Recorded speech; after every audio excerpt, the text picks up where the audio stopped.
നമസ്കാരം. കന്യാകുമാരി മുതൽ കാസർഗോഡ് വരെ എന്ന പരമ്പരയുടെ ഭാഗമായി നമ്മൾ ഇന്ന് തിരുവനന്തപുരത്തെ പഴവങ്ങാടി ഗണപതി ക്ഷേത്രത്തിന് മുന്നിലാണ് എത്തിയിരിക്കുന്നത്.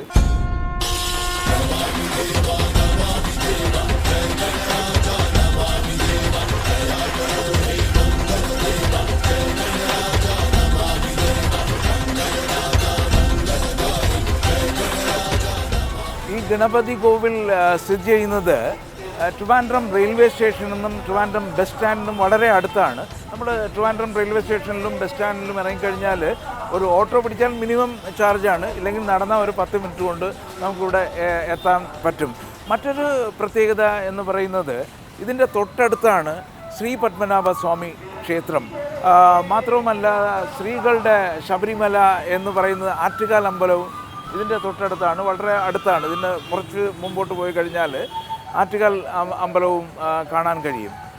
നമുക്ക് ഈ പുറകിൽ കാണുന്ന ഈ 2 ഗോപുരമുണ്ടല്ലോ, ഇതെല്ലാം പണ്ട് രാജാക്കന്മാരുടെ കാലത്തുള്ള ഒറ്റ ഏരിയയാണ്. പിന്നെ നമുക്ക് ഇവിടെ വരുന്ന നോർത്ത് ഇന്ത്യൻസ് ഉണ്ട്. നോർത്ത് ഇന്ത്യൻസ് പലപ്പോഴും ഇവിടെ വന്നു കഴിഞ്ഞാൽ ഇവിടെ ഒരു ലൈവ് ബോളി ഉണ്ടാക്കുന്ന ഒരു സ്ഥലമുണ്ട്. അപ്പോൾ നമുക്ക് സമയം കിട്ടണമെങ്കിൽ ആ ബോളി ലൈവായിട്ട് ഉണ്ടാക്കുന്നത് ഒന്ന് കണ്ടിട്ട് പോകാമെന്ന് വിചാരിക്കുന്നു. അപ്പോൾ ഏതായാലും ഇവിടെ വന്നു കഴിഞ്ഞാൽ യാത്രാ സൗകര്യം വളരെ എളുപ്പമാണ്.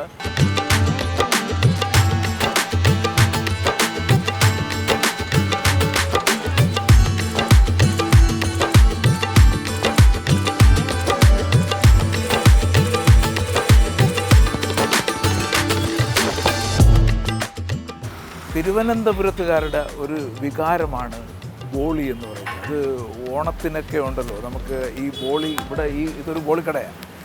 ചൂട് ബോളി കിട്ടും. അപ്പോൾ ഈ ബോളിക്കടയിലൊക്കെ എന്ത് തിരക്കാണെന്നറിയാം. ഓണ സമയമൊക്കെ ആകുമ്പോഴത്തേക്ക് നമുക്ക് ഒരു ബോളി ഒഴിച്ച് അതിൻ്റെ മുകളിൽ വെള്ള പായസം ഒഴിച്ച് കഴിക്കുന്ന ഒരു രുചിയുണ്ടല്ലോ. ഇവിടെ നമുക്ക് എല്ലാത്തരം പായസവും കിട്ടും, ബോളി ലൈവായിട്ട് ചൂടോടെ കിട്ടുകയും ചെയ്യും. ഏതായാലും ഒന്ന് മേടിച്ചൊന്ന് കഴിച്ചിട്ട് പോവാം.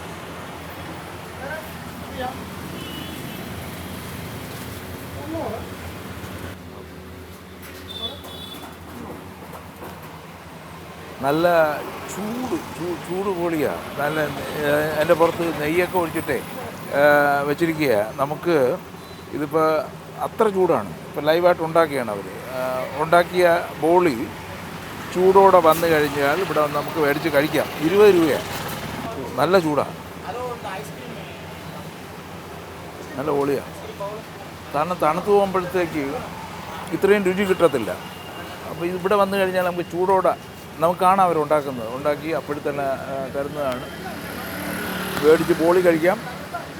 ഏത് തരം പായസം വേണമെങ്കിലും അവരുണ്ടാക്കി വെച്ചിട്ടുണ്ട്. നമുക്ക് മേടിച്ചിട്ട് പോകാൻ. ലഡുവൊക്കെ പല സൈസ് ലഡുകളാണ് വെച്ചിരിക്കുന്നത്. അതായത് ഡേറ്റ്സിൻ്റെ ലഡു തൊട്ട് തേങ്ങയിലുണ്ടാക്കിയ ലഡു, അങ്ങനെ പല ലഡുവും ഉണ്ടാക്കിയിട്ടുണ്ട്. എല്ലാം ഇവിടെ നമുക്ക് ലൈവായിട്ട് കാണാൻ പറ്റും. അതുകൊണ്ട് നമുക്ക് മേടിച്ച് ധൈര്യമായിട്ട് കഴിക്കാം.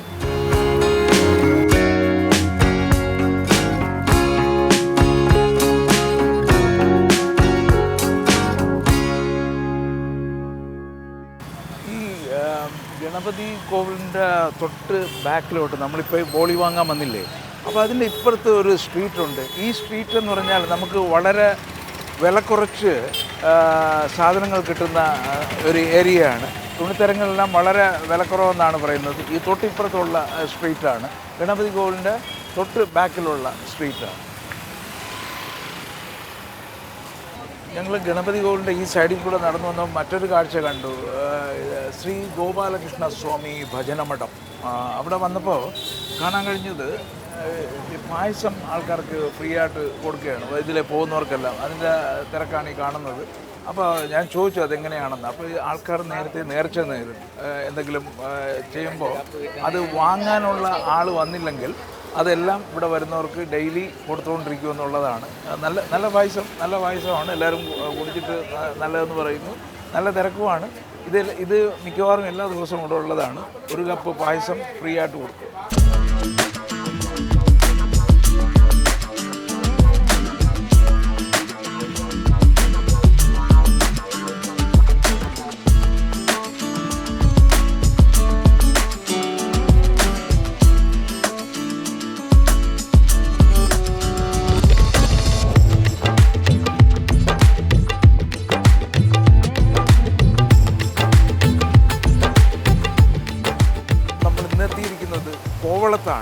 ഇന്നിപ്പോൾ നമ്മൾ കാണുന്ന പോലെ കടൽ കുറച്ച് റഫാണ്. ഇതൊരു സീസൺ ടൈമല്ല. ഞങ്ങളും ഇവിടെ വന്നപ്പോൾ മനസ്സിലാക്കുന്നത് ബ്ലാക്ക് സാൻഡാണ്. എന്തുകൊണ്ട് ഈ ബ്ലാക്ക് സാൻഡായി? എപ്പോഴും ഗോൾഡൻ സാൻഡ് ആണല്ലോ നമ്മൾ കേട്ടിട്ടുള്ളത്.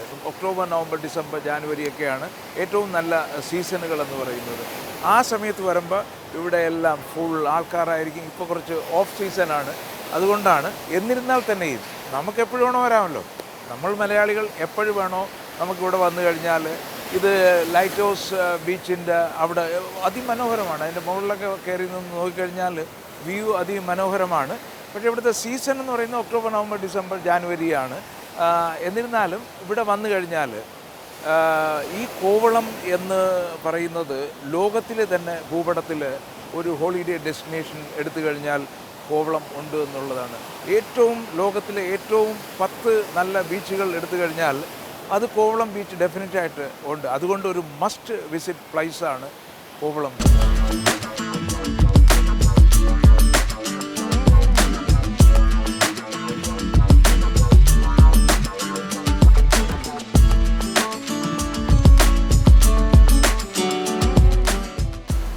പണ്ട് രാജഭരണകാലത്തെ രാജാക്കന്മാരുടെ ഒരു വേനൽക്കാല വസതിയായിട്ടാണ് ഈ കോവളം ഉപയോഗിച്ചിരുന്നത്.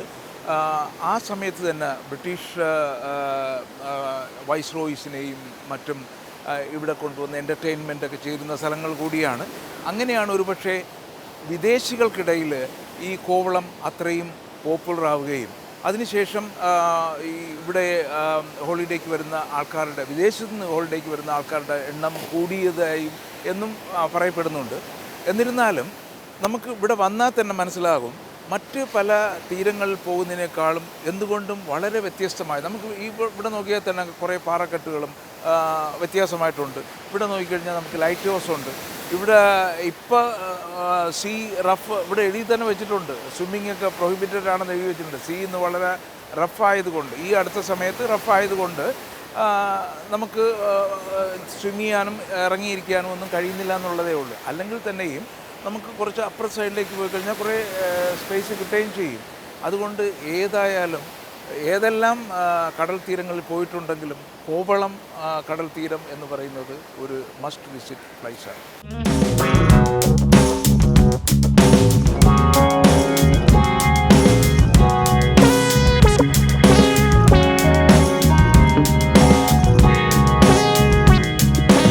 നമ്മളിപ്പോൾ നിൽക്കുന്നത് തിരുവനന്തപുരത്തിൻ്റെ ഹൃദയഭാഗത്താണ്, തമ്പാനൂർ എന്ന് പറയുമ്പോൾ തന്നെ ഇതിനൊരു പ്രത്യേകത എന്ന് പറഞ്ഞാൽ യാത്രക്കാരുടെ ഒരു ഹബ്ബാണ്.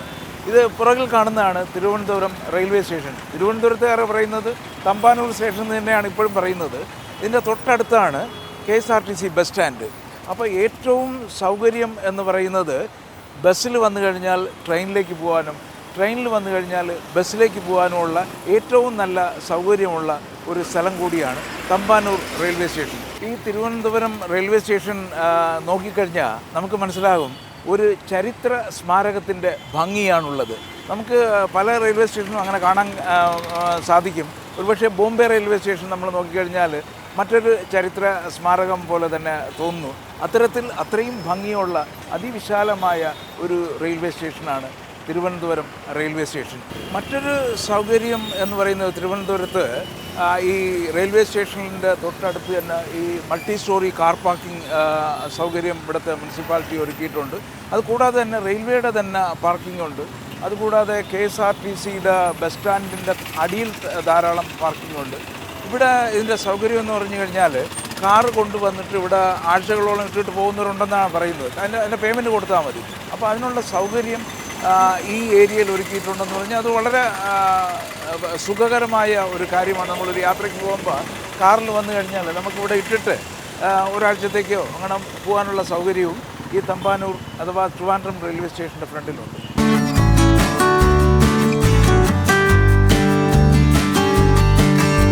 തിരുവനന്തപുരം സെൻട്രൽ സ്റ്റേഷനിൽ തിരക്ക് പ്രമാണിച്ചിട്ട് ഇപ്പോൾ ട്രിവാൻഡ്രം സൗത്തും ട്രിവാൻഡ്രം നോർത്തും തുടങ്ങിയിട്ടുണ്ട്. മുമ്പ് എറണാകുളത്ത് മാത്രമാണെന്നല്ലോ നോർത്തും സൗത്തും ഒക്കെ ഉണ്ടായിരുന്നത്. അതേപോലെ ഇവിടുത്തെ ഇതിൽ ഡിവൈഡ് ചെയ്ത് 2 സ്ഥലത്തേക്ക് മാറ്റിയിട്ടുണ്ട്.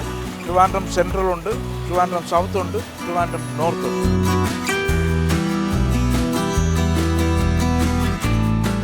ഇവിടെ വന്നപ്പോൾ വേറൊരു കാര്യം മനസ്സിലായി. സർക്കാരിൻ്റെ എൻ്റെ കൂട് പദ്ധതി പ്രകാരം സ്ത്രീകൾക്കും കുട്ടികൾക്കും മാത്രമായിട്ട് താമസിക്കാനായിട്ട് ഇതിൻ്റെ 8ാമത്തെ നിലയിൽ 24 മണിക്കൂറും പ്രവർത്തിക്കുന്ന സ്ഥലമുണ്ട്. നമുക്ക് ചെന്ന് 150 രൂപയാണ് നമുക്ക് അവിടെ ഉപയോഗിക്കുന്നതിന്. 250 രൂപ കൊടുത്തു കഴിഞ്ഞാൽ സെപ്പറേറ്റ് റൂം കിട്ടുന്ന രീതിയിലാണ് അവർ അറേഞ്ച് ചെയ്തിരിക്കുന്നത്. അത്രയും സുരക്ഷിതമായിട്ട് സ്ത്രീകൾക്കോ കുട്ടികൾക്കോ രാത്രി ഇവിടെ എത്തിക്കഴിഞ്ഞാൽ ഇവിടെ 24 ഹവേഴ്സും പ്രവർത്തിക്കുന്ന ഇങ്ങനെയുള്ളൊരു ഹോട്ടൽ സംവിധാനമെന്ന് പറയാൻ പറ്റത്തില്ല. എന്നിരുന്നാലും നിങ്ങൾക്ക് സുരക്ഷിതമായിട്ട് ഉറങ്ങാനും ചേഞ്ച് ചെയ്യാനുള്ള സൗകര്യം ഈ കെട്ടിടത്തിൽ ഒരുക്കിയിട്ടുണ്ട് 8ാമത്തെ നിലയിൽ. ഇവിടെ വന്നിട്ട് നമുക്ക് കുറച്ച് സമയം സ്പെൻഡ് ചെയ്യണം എന്ന് ആഗ്രഹിക്കുന്നവർക്കാണെങ്കിൽ 3ാമത്തെ നിലയിൽ ഒരു സിനിമാ തിയേറ്റർ ഉണ്ട് എന്നുള്ളത് ഒരു ആശ്വാസകരമായ കാര്യമാണ്. നമുക്ക് 2-3 മണിക്കൂർ സ്പെൻഡ് ചെയ്തിട്ട് അടുത്ത ട്രെയിനോ അടുത്ത ബസ്സോ ഉണ്ടെന്ന് അറിയണമെങ്കിൽ നമുക്ക് പെട്ടെന്നൊരു 3ാമത്തെ നിലയിൽ പോയി ഒരു സിനിമ കാണാനുള്ള സംവിധാനവും ഇവിടെ ഒരുക്കിയിട്ടുണ്ട്. അത്രയ്ക്ക് ഒരു ദീർഘവീക്ഷണത്തോടു കൂടിയാണ് നമ്മുടെ സിറ്റി പുരോഗമിക്കുന്നു എന്നുള്ളത് ഒരു സമാധാനം ഉള്ള കാര്യമാണ്.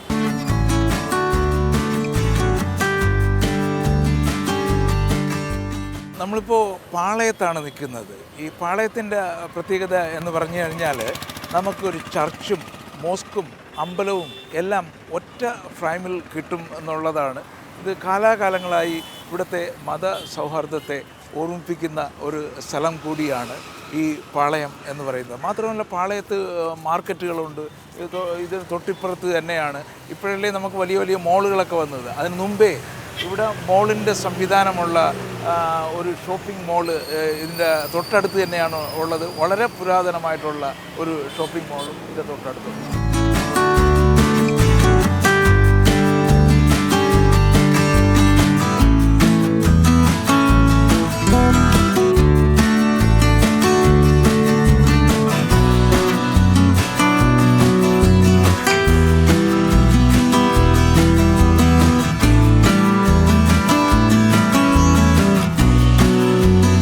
പാളയത്ത് വരുമ്പോൾ വിസിറ്റ് ചെയ്യേണ്ട മറ്റൊരു സ്ഥലമാണ് ഇന്ത്യൻ സ്വാതന്ത്ര്യ സമരത്തിൽ പങ്കെടുത്ത് വീരചരമം അടഞ്ഞ ദേശാഭിമാനികളുടെ സ്മരണയ്ക്കായിട്ട് ചെയ്തിരിക്കുന്ന ഒരു മണ്ഡപമുണ്ട്. അതാണ് ഈ പുറകിൽ കാണുന്നത്. ഒരുപക്ഷേ നമ്മൾ പല പല സമരങ്ങളും ട്രിവാൻഡ്രത്ത് നടക്കുന്ന പല പല സമരങ്ങളും ഇവിടെ നിന്ന് തുടങ്ങുന്നതായിട്ട് നമ്മൾ കണ്ടിട്ടുണ്ടാവും. പക്ഷേ ഇതിൻ്റെ പ്രാധാന്യം എന്ന് പറയുന്നത് ഇന്ത്യൻ സ്വാതന്ത്ര്യ സമര സേനാനികൾക്ക് ഒരു സ്മാരകമാണ്. രാവിലെ തൊട്ട് ട്രിവാൻഡ്രം ഇങ്ങനെ ചുറ്റി കറങ്ങി നടക്കുകയാണ്. പാളയമൊക്കെ കഴിഞ്ഞ് വന്നപ്പോഴത്തേക്ക് ക്ഷീണിച്ച് ഇവിടെ ഒരു അമ്മച്ചിയുടെ ജ്യൂസ് കടയുണ്ട്. വളരെ പണ്ടേ ഉള്ളതാണ്. പണ്ടൊക്കെ നമ്മൾ വരുമ്പോഴും കഴിക്കുന്നതാണ്. ഓ അത് ശരി. അനാമിക സർബത്ത് സ്റ്റോളാണ്. ഒരുപാട് നാളുണ്ട് ഉണ്ടല്ലോ ഇവിടെ. 9 വർഷമായി. എന്തൊക്കെ ജ്യൂസാണ് ഉള്ളത്?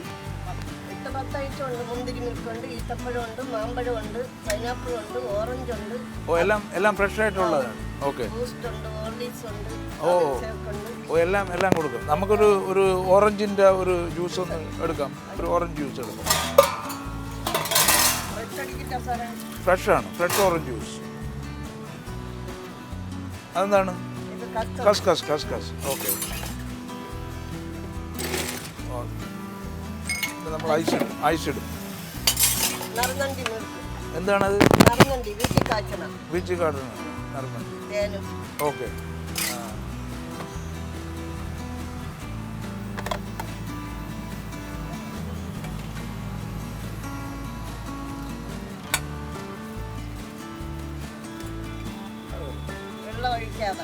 വെള്ളം ഒഴിക്കത്തില്ല. ഓക്കെ.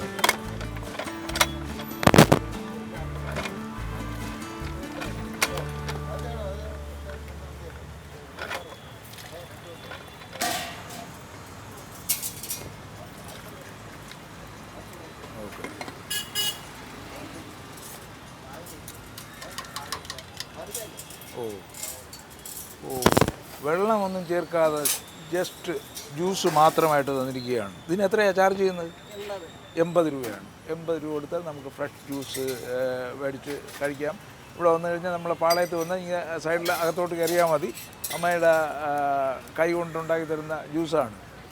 ഇത് വളരെ ഫ്രഷായിട്ടുള്ള ജ്യൂസാണ്, വെള്ളമൊന്നും ചേർത്തിട്ടില്ല.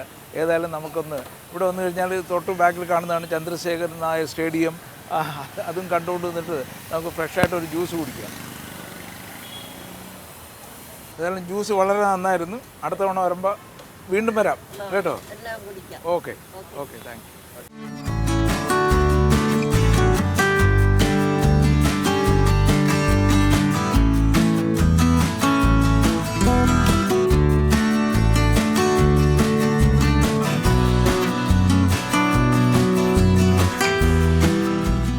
കേരളത്തിൻ്റെ തന്നെ അതിപ്രധാനമായ ഒരു സ്ഥലത്താണ് നമ്മളിപ്പോൾ നിൽക്കുന്നത്, തിരുവനന്തപുരം സെക്രട്ടേറിയറ്റ്. ഇവിടെയാണ് കേരളത്തിൻ്റെ ഭരണശിരാ കേന്ദ്രം. ഇവിടെ നിന്നാണ് എല്ലാ തീരുമാനങ്ങളും എടുക്കുന്നതും തീരുമാനങ്ങൾ നടപ്പാക്കുന്നതും ഇവിടെ നിന്നിട്ടാണ്. അത്രയും പ്രധാനപ്പെട്ട ഒരു സ്ഥലമാണ് തിരുവനന്തപുരത്തെ സെക്രട്ടേറിയറ്റ് കാണാൻ വരുമ്പോൾ നമ്മൾ ശ്രദ്ധിക്കേണ്ട മറ്റൊരു കാര്യമുണ്ട്. ഇവിടെ ഒട്ടുമിക്ക ദിവസങ്ങളിലും സമരങ്ങളും ഒക്കെ നടക്കുന്ന സ്ഥലമാണ്. അതുകൊണ്ട് തന്നെ നമ്മളൊന്ന് ശ്രദ്ധിച്ചിട്ട് വരണം. ഇന്നിപ്പോൾ ഭാഗ്യത്തിന് നമ്മൾ വന്ന ദിവസം ഇവിടെ വലിയ സമരങ്ങളൊന്നും കാണുന്നില്ല. എന്നാലും ഈ ഏരിയയാണ് സെക്രട്ടേറിയറ്റിൻ്റെ ഫ്രണ്ടിൽ നടക്കുന്ന സമരങ്ങളെല്ലാം അരങ്ങേറുന്നത്.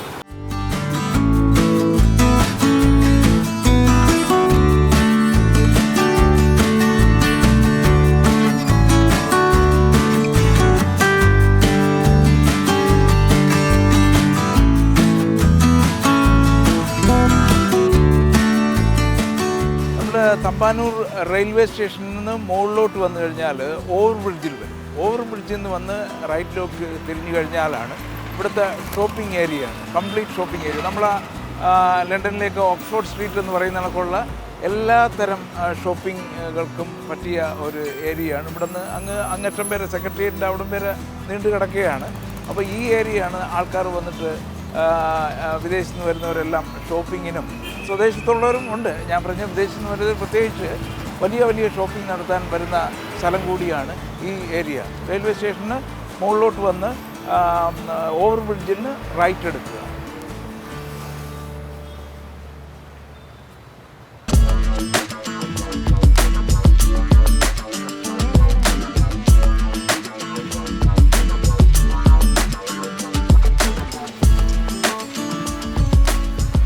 നമ്മളിപ്പോൾ മ്യൂസിയത്തിലാണ് വന്നിരിക്കുന്നത്.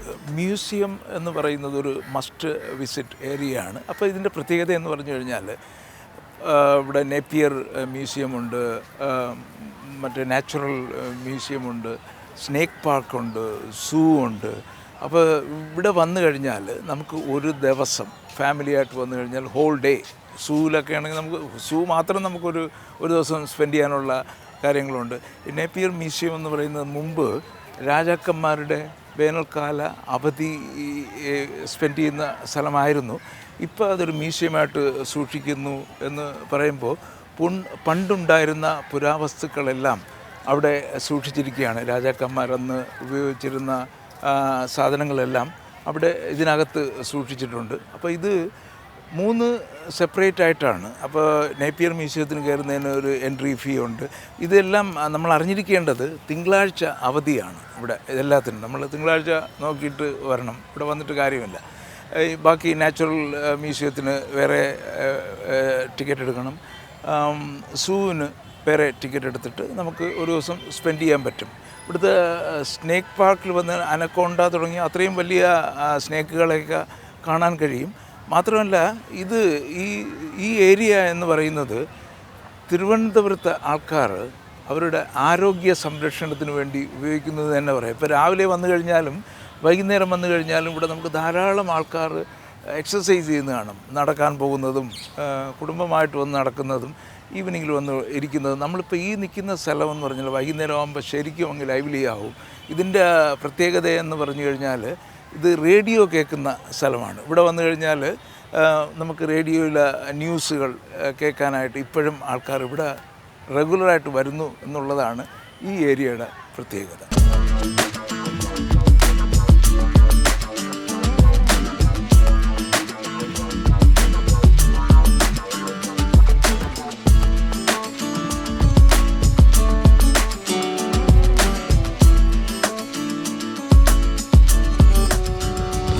മ്യൂസിയത്തിൽ വന്നാൽ നമുക്ക് പല പല കാര്യങ്ങൾ കാണാമെന്ന് പറഞ്ഞല്ലോ. അതിൻ്റെ മറ്റൊരു ഉദാഹരണമാണ് ഇവിടെ നല്ലൊരു അക്വേറിയമുണ്ട്. ഇതിനകത്ത് വന്നു കഴിഞ്ഞാലും കുറേ സമയം നമുക്ക് സ്പെൻഡ് ചെയ്യാൻ കഴിയും. പക്ഷേ നേരത്തെ പറഞ്ഞതുപോലെ ഓരോന്നിനും പ്രത്യേകം ടിക്കറ്റ് എടുക്കണം. ഇതിനും ഒരു ടിക്കറ്റ് കൗണ്ടർ അവിടെയുണ്ട്. ടിക്കറ്റ് എടുത്തു കഴിഞ്ഞാൽ നമുക്ക് ഇതിനകത്ത് വന്നിട്ട് അക്വേറിയം ശരിക്കും ആസ്വദിക്കാവുന്നതാണ്.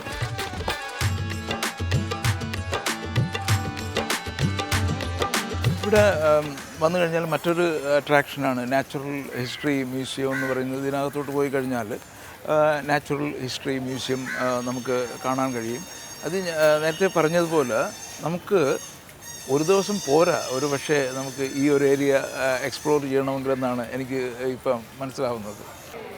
മ്യൂസിയത്തിൽ വരുമ്പോൾ നമുക്ക് ഇവിടെയാണ് ഈ സൂവിൽ നേരത്തെ പറഞ്ഞതുപോലെ ഇന്ത്യയിലെ തന്നെ ഓൾഡസ്റ്റ് സൂകളിൽ ഒന്നാണ് ഈ തിരുവനന്തപുരം സൂ എന്ന് പറയുന്നത്.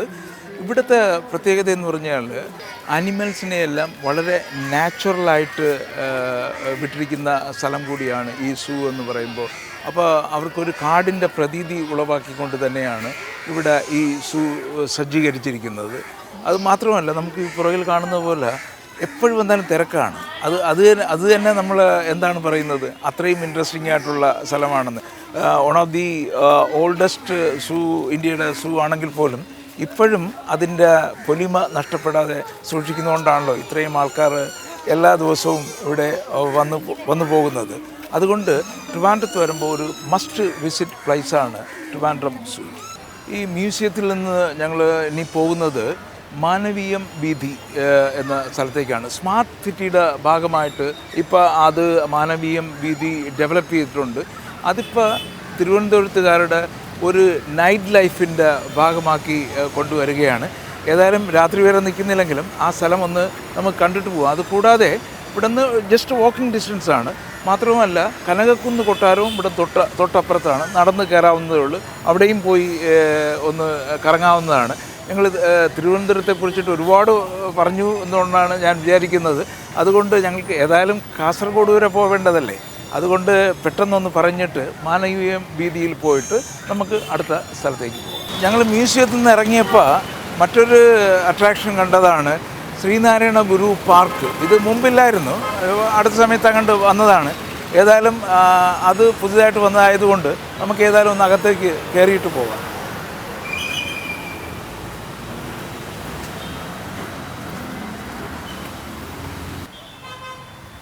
ശ്രീനാരായണ ഗുരു പാർക്കിൽ വന്നപ്പോൾ നമുക്ക് വളരെ വ്യത്യസ്തമായ ഒന്ന് കാണാൻ കഴിഞ്ഞത്, ശ്രീനാരായണ ഗുരുവിൻ്റെ ജീവിതത്തിലെ മൈൽ സ്റ്റോൺ ഇൻസിഡൻസ് എല്ലാം ഇവിടെ ഓരോ സ്റ്റാച്യു രൂപത്തിൽ 4 ഇറ്റാലിയൻ കൊത്തിവെച്ചിരിക്കുകയാണ്. ഈ അകത്ത് മാത്രമല്ല പുറത്തുള്ള ഭിത്തികളിലും ഇത് ആലേഖനം ചെയ്തിരിക്കുന്നതായിട്ട് കാണാൻ കഴിഞ്ഞു. ഇതൊരു പുതുതായിട്ട് ഞാൻ ആദ്യമായിട്ട് ഇവിടെ വരെയാണ്. പല പ്രാവശ്യം ഇതിൽ പാസ് ചെയ്ത് പോയിട്ടെങ്കിൽ ഇതിന് മുമ്പില്ലായിരുന്നു. പുതുതായിട്ട് തുടങ്ങിയതാണ് ശ്രീനാരായണ ഗുരു പാർക്ക്. ഒരു ജാതി ഒരു മതം ഒരു ദൈവം മനുഷ്യന് എന്ന വാക്യത്തിലൂടെ ജാതിക്കും തൊട്ടുകൂടായ്മയ്ക്കും എതിരെ ഒറ്റയ്ക്ക് പോരാടിയ ശ്രീനാരായണ ഗുരുവിൻ്റെ പ്രതിമയ്ക്ക് ഇത്രയും പ്രാധാന്യം കൊടുത്ത തിരുവനന്തപുരത്തിന് കണ്ടപ്പോൾ സന്തോഷം തോന്നി. കാരണം ഈ അടുത്ത സമയത്തായിട്ട് ജാതി മതങ്ങളുടെ അതിപ്രസരമല്ലേ നടക്കുന്നത്. അതുകൊണ്ട് തന്നെ ശ്രീനാരായണ ഗുരുവിൻ്റെ തത്വങ്ങളെ ലോകമെമ്പാടും പ്രചരിപ്പിക്കാൻ ഈ ചെയ്യുന്ന ഇത് കേരള സാംസ്കാരിക വകുപ്പ് എടുത്ത ശ്രമത്തെ അഭിനന്ദിക്കുന്നു. നമ്മൾ മാനവീയം വീതിയിലെത്തിയിരിക്കുകയാണ്. ഇത് ഇപ്പോൾ സ്മാർട്ട് സിറ്റിയുടെ ഭാഗമായിട്ട് ഡെവലപ്പ് ചെയ്തിട്ട് നമുക്കിവിടെ കാണാവുന്ന ഈ റോഡെല്ലാം നല്ല വൃത്തിയാക്കുകയും വൈകുന്നേരങ്ങളിൽ ചെറുപ്പക്കാരും നല്ല കലാകാരന്മാരും ഇവിടെ വന്നിരുന്നിട്ട് ആ ഏരിയയിലൊക്കെ ഇരുന്ന് പാട്ട് പാടുക, ഗിറ്റാർ വായിക്കുക, ഡ്രം അടിക്കുക, ഇങ്ങനെയുള്ള ഒരു ആക്ടിവിറ്റീസാണ് ഈ റോഡിൽ ഇപ്പോൾ നടത്തിക്കൊണ്ടിരിക്കുന്നത്. ഇത് രാത്രിയാകുമ്പോഴാണ് ലൈവ്ലി ആവുന്നത്. നേരം വെളുക്കുന്നേരം ഇവിടെ ആൾക്കാർ ഇത്തരം കാര്യങ്ങളിൽ വ്യാപൃതരാണ് എന്നാണ് അറിയാൻ കഴിഞ്ഞിരിക്കുന്നത്. മ്യൂസിക്കും പാട്ടും മൃദംഗവും ഒക്കെ ആയിട്ട് ഒരു എൻ്റർടൈൻമെൻറ്റ് ചെയ്യാനായിട്ട് കുറേ ആൾക്കാർ വൈകുന്നേരങ്ങളിൽ ഇവിടെ എത്താറുണ്ട്. തിരുവനന്തപുരത്ത് നിന്നുള്ള വിശേഷങ്ങൾ ഇവിടെ അവസാനിക്കുന്നില്ല. ഇതിൻ്റെ അടുത്ത ഭാഗം അടുത്ത ആഴ്ച ഇതേ സമയം കാണാവുന്നതാണ്.